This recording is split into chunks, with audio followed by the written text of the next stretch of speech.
Shalom, meus amigos. Poucas horas nos separam do início de um novo Shabat na Terra Santa de Israel. E que Shabat memorável é esse, que é celebrado no curso das comemorações de Hanukkah, um momento tão especial no calendário judaico.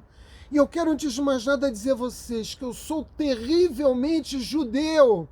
E como tal, tenho procurado difundir a ideia, difundir a noção de história do judaísmo. A grande maioria das nações, a grande maioria das religiões, a maior parte do pensamento acadêmico representa a história a partir de uma ideia de linearidade, no qual passado e presente se unem por uma linha contínua. Várias imagens foram construídas para representar essa ideia, a roda da história, o trem da história, mas eu quero dizer que o judaísmo não comunga dessa percepção da realidade histórica. Nós, e eu vou utilizar como exemplo aqui o ácido desoxirribonucleico, o famoso DNA, nossa visão de história helicoidal, como uma dupla hélice, passado e presente, se unem constantemente.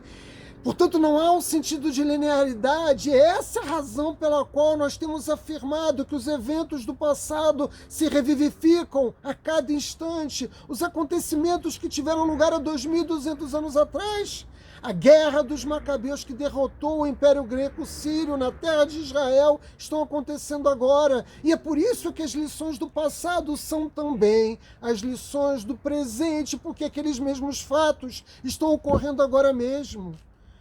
Mas você do outro lado da câmera, coçando o queixo, achando difícil de acreditar nas minhas palavras, deixe-me somar mais algumas ideias e eu procurarei provar a vocês o que estou dizendo agora, o que estou afirmando agora.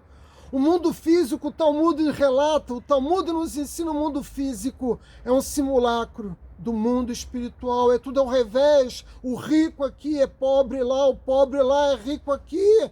Aquele que é vítima da injustiça em nosso mundo físico receberá a justiça dos céus no mundo espiritual. Tudo o que acontece aqui tem uma interface no mundo espiritual. O que eu estou dizendo a vocês, meus amigos, é que existe um paralelo contínuo entre o que aconteceu no passado e o que acontece no presente, o que acontece nos mundos espirituais e o que acontece no mundo físico. A guerra dos Macabeus, ocorrida, como eu disse antes, há 2.200 anos atrás, está acontecendo agora mesmo. No plano espiritual, esses acontecimentos se repetem, influenciando as nossas vidas. O que queria o rei, do Império Greco-Sírio Antíoco? Queria nos matar? Não. Na verdade, muitos tentaram nos matar, todos descendentes de amalequitas. Os amalequitas tentaram nos matar quando nós saímos do Egito no deserto. Os amalequitas, através de Amã, tentou nos matar na Pérsia. Os romanos também tentaram tirar as nossas vidas na destruição do Segundo Templo. E Hitler, que seu nome seja apagado, fez o mesmo no século XX. O que queriam os gregos? Eles não queriam nos varrer do mapa, porque eles queriam nos assimilar. Nós estamos travando agora mesmo a mesma guerra que os Macabeus travaram 2.000 anos atrás. Eles queriam impedir o exercício de nossa liberdade religiosa, e quantas nações na Europa nos querem impedir de continuar comendo caché, fazendo abate ritual? Quantas nações europeias querem impedir que nós continuemos a circuncisar os nossos filhos, promovendo a nossa herança religiosa, a nossa tradição do Brit Milá? A nossa liberdade religiosa hoje está tão ameaçada quanto foi ameaçada 2.200 anos atrás. Eles não querem nos matar, ou pelo menos a maioria deles. O que eles querem é nos afastar da Torá. O que eles querem é nos impedir de cumprir as nossas 613 mitzvot, que para um judeu é a mesma coisa que a morte. Mas eu tenho uma notícia para eles. Nós vivemos 210 anos no Egito como escravos. Víamos as pirâmides e não nos impressionávamos, não fomos assimilados. pelo mérito de termos mantido nossos nomes, pelo mérito de não termos realizado casamentos mistos, pelo mérito de termos mantido a nossa crença no Criador, nós fomos salvos. A redenção do povo judeu veio com o êxodo do Egito. Os babilônicos nos mostraram a beleza dos seus jardins ao longo de 70 anos e nós também não fomos assimilados. Pelo contrário, escrevemos o Talmud Bavli. Jamais nos esquecemos qual era a nossa origem, o nosso ponto de chegada. A influência helenística, é verdade, tirou muitos judeus do caminho, assim como a sociedade liberal alemã nos anos 30 empolgou muitos judeus com a falsa ideia que o iluminismo alemão seria capaz de construir uma sociedade no qual o povo judeu tivesse reconhecido os seus direitos. A perspectiva de vida plenamente cosmopolita que tem lugar nas sociedades liberais nos dias de hoje nos prometem a mesma coisa. Mas os judeus não podem andar nas ruas de Paris ostentando uma kippá. Os judeus não podem usar tzitzit nas ruas de Berlim, porque nós enfrentamos mais do que nunca a ameaça antissemita na Bélgica, na Espanha, na Itália e em Portugal, em toda parte. Nós continuamos a ser objeto do escárnio e da perseguição de todas as formas que se possa imaginar. Ontem mesmo, uma Hanukkah foi destruída na Ucrânia. Jovens judeus nos Estados Unidos são vítimas de perseguição em toda parte. Os herdeiros da cultura helenística continuam promovendo ódio contra o povo judeu. Nós, judeus, deveríamos contar, nos dias de hoje, números muito semelhantes à da população da China, mas nós não alcançamos sequer 15 milhões de almas. Nos Estados Unidos, não fosse a assimilação, nós já poderíamos ter uma população de mais de 30 milhões de judeus.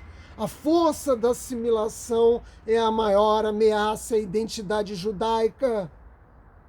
Vejam, meus amigos, o paralelo evidente entre a Guerra dos Macabeus, o que fez se levantar Matitiarro e seus filhos.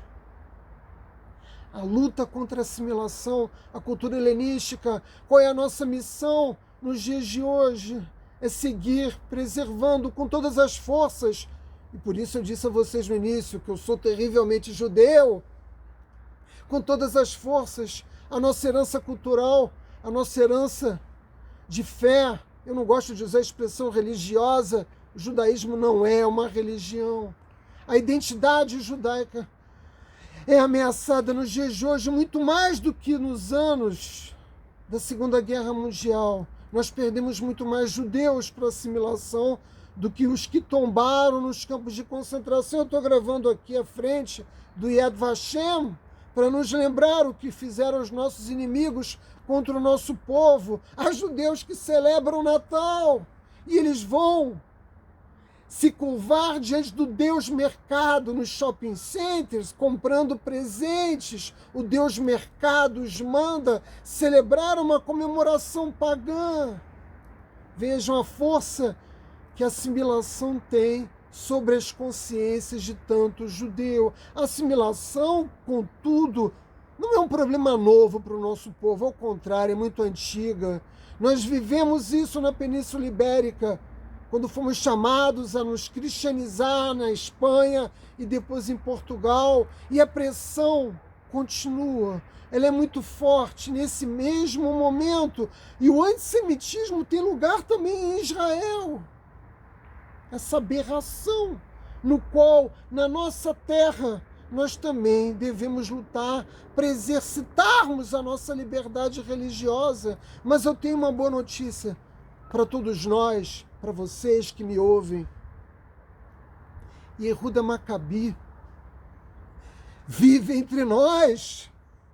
Ontem à noite eu rezava e não pude deixar de notá-lo, a ele,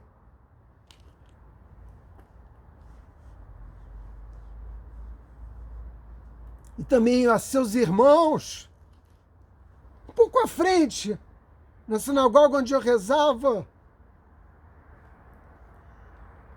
Eles usava um terno parecido com o meu, estava um pouco mais puído.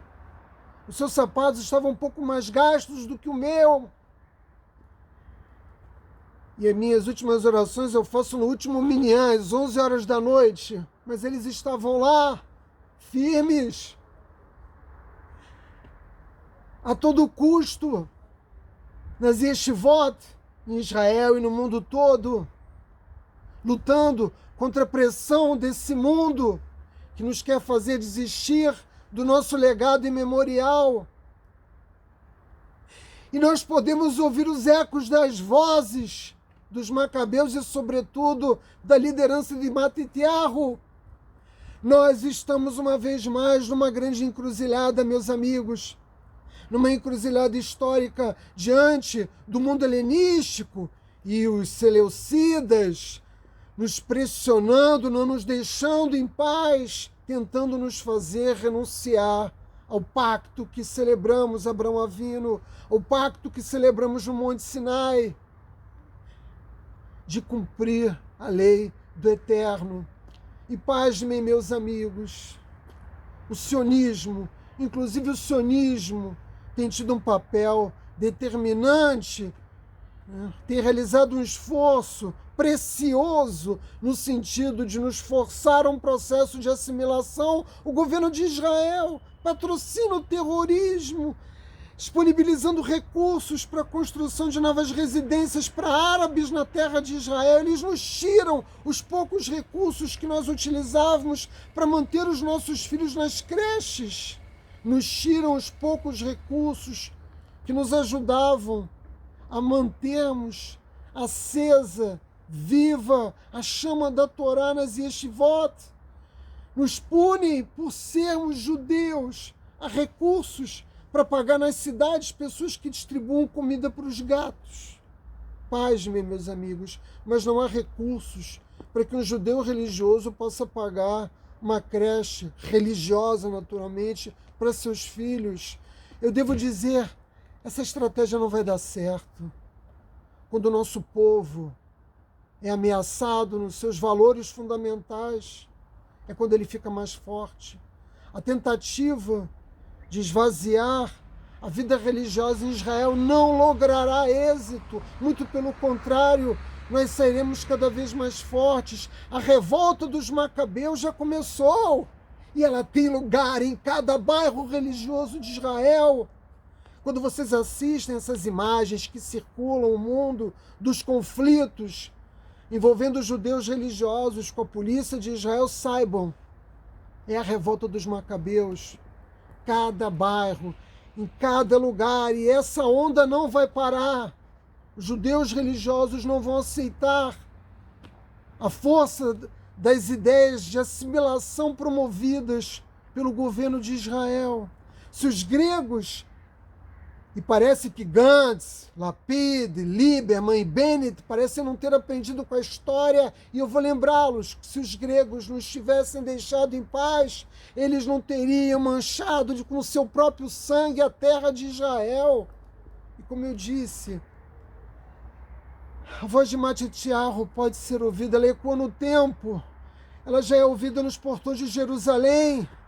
Eles profanaram o nosso templo, eles profanaram o nosso altar, sujaram os lugares mais santos do nosso povo com sangue de porco e com sacrifícios aos deuses idólatras, a Zeus. Essa provocação deliberada dos macabeus, dos helenísticos no passado e do governo de Israel nos dias de hoje, atacam os pilares de nossa identidade. E assim como os Hasmoneu reagiram, nós também já iniciamos a reação. Há ou não um paralelo evidente? Não está claro demais, como eu disse antes, que o passado e o presente se tocam, revivificando todos aqueles acontecimentos e nos levando a agir como agiram os nossos antepassados para defender os valores mais preciosos do nosso povo. E o mais curioso de tudo é que, do outro lado das nossas fronteiras, entre aqueles que são os nossos inimigos. Eles dizem que o sionismo é um projeto racista de apartheid, de um judaísmo branco. Nada poderia estar mais distante da realidade. Na verdade, o sionismo do século XXI, que não tem mais nada a ver com Ben-Gurion, com Golda Meir, que não tem mais nenhuma conexão com os fundadores do Estado moderno de Israel. O sionismo do século XXI, esse que governa Israel, se converteu num dos maiores inimigos da Torá. Não era assim, não deveria ser assim, mas é isso que tem lugar na Israel do século XXI. O judaísmo foi mantido, meus amigos, ao longo de violentas convulsões históricas. Eu precisaria de meses para falar de tudo aquilo pelo que passamos, mas nós mantivemos vivas nossas crenças, nós que valorizamos a Torá e o pacto celebrado pelos nossos patriarcas, continuamos aqui e vamos lutar pela Torá, vamos lutar pela causa de Hashem no mundo. É curioso que a celebração de Hanukkah sempre caia na leitura da Parashá Miketz. E o que nos fala a Parashá Miketz? Nos conta de Yosef, nos conta como Yosef, 12 anos enterrados numa masmorra egípcia, não cedeu 1 milímetro de sua fé. E quando ele saiu da masmorra e se tornou vice-rei, e recebeu o nome egípcio, ele não cedeu 1 milímetro de sua fé. Ele se casou com Osnat, filha de Diná, a única judia que havia no Egito. Desposou Yosef, e eles tiveram 2 filhos, Efraim e Menaché, os 2 primeiros judeus criados no exílio egípcio, e eles foram criados como judeus exemplares. A Torá nos conta, e Jacó Avinu, ao os abençoá-los, reconhece esse fato inquestionável. Yosef está nos indicando o caminho na diáspora, e nós aqui em Israel também vivemos na diáspora, porque diáspora não é um lugar, mas um tempo, meus amigos. Nós que vivemos na diáspora há mais de 2000 anos, somos chamados a preservar os valores, os mandamentos, as mitzvot da Torá. Yosef criou seus filhos no Egito como se fossem judeus. Yosef viveu uma vida como judeu, apesar de governar o maior império do seu tempo. E se você é judeu, ou se você quer andar ao lado do povo judeu, você tem que estar disposto a se levantar como se levantaram os macabeus para manter a todo custo a nossa herança religiosa. E se você não é um judeu, para manter vivas as leis noéticas, para manter viva a crença num Deus único. A nossa unidade é a unidade em torno do monoteísmo. Ser monoteísta não é apenas reconhecer Hashem, mas viver segundo esses valores. Você pode escolher esse caminho e eu estou convocando você para isso. Ou você pode viver como um rato, como judeu, como monoteísta, ou como um rato. Muitos judeus têm preferido aceitar os convites dos jantares, onde os judeus não podem mais entrar, ou quando eles entram devem esconder a sua identidade. Ratos! Nós devemos ter orgulho de nossa herança memorial. Atravessamos um período crucial do judaísmo. A era messiânica bate nos portões de Jerusalém, assim como ouvimos a voz de Matitiarro vindo do passado. Vale a pena se levantar e lutar pelo nosso modo de vida, por todas as tradições que construíram ao longo desses 4.000 anos aquilo que nós somos, aquilo que é de belo e duradouro na tradição judaica. Por isso eu pergunto a você, o que você é? Um macabeu ou é um rato? Eu sou um macabeu. Eu sou um partizan. Eu sou aquele que em todas as eras lutei para que o nosso povo pudesse continuar adorando o único Deus, o Deus de Israel. Eu tenho orgulho de celebrar Hanukkah. Eu tenho orgulho de ser judeu. E é por isso que eu sou terrivelmente judeu, meus amigos. Shabbat Shalom.